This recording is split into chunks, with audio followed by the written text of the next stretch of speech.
Sanibona abafethu, unazi indaba zingena we've signed abafethu. uLungu, uZulu, uMthiyane bese kuba uNgwato. Bafethu, I never saw eyaLungu coming. Bengithi nje ama-rumors angasho lutho because come on guys, like I don't really understand why we've signed uLungu. Why udlala ama-game awu-27 kuma-competition wonke, wakora amagoli awu-5, 2 assists, that's like 7 goal contributions. Bafowethu, when I've seen indlela uLungu adlala ngayo, I've always seen uLungu as those players ekuthiwa ama-hard worker. Do we need the hard worker kuPirates? No, especially going forward we don't need the hard worker, we need a technician, a technical player.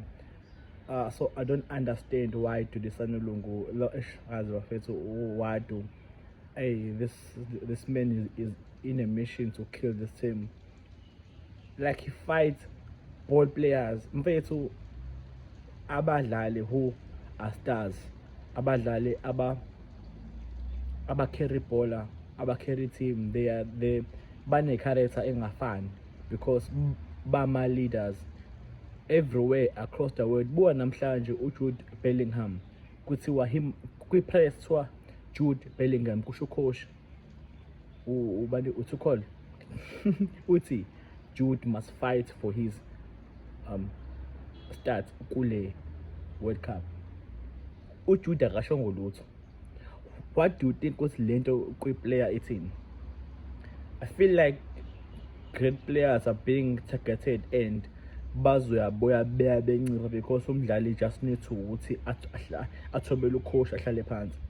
When you carry a team, when you are a star player, you uzoba ne-character engafani because when uphethe ibhola you do ama-risk, uzothatha ibhola udriver usabe ukwenza izinto ezinzima. That is why he's attacking about it. Namhlanje uMbule is not playing for Pirates.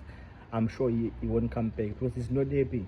The same Mbule who went was in the qualifier for a World Cup wadlala irole enzima, he came back kwi-Pirates uhlala ebhentshini engalimele before alimale.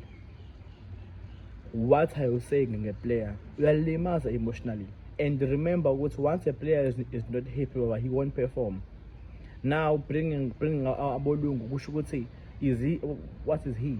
Is he a right back? Kusho ukuthi we're gonna have maybe Usbelebele on the right and then have uLungu as a right wing. Kusho ukuthi uLungu will be a defender phambili. Okay, I'm happy ngongwato. I hope he will make it. I think same thing, a quality player, a dribbling is at lapha kwa left.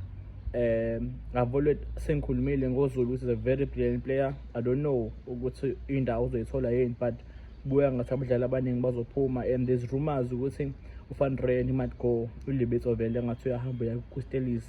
So angize ngani guys, danko.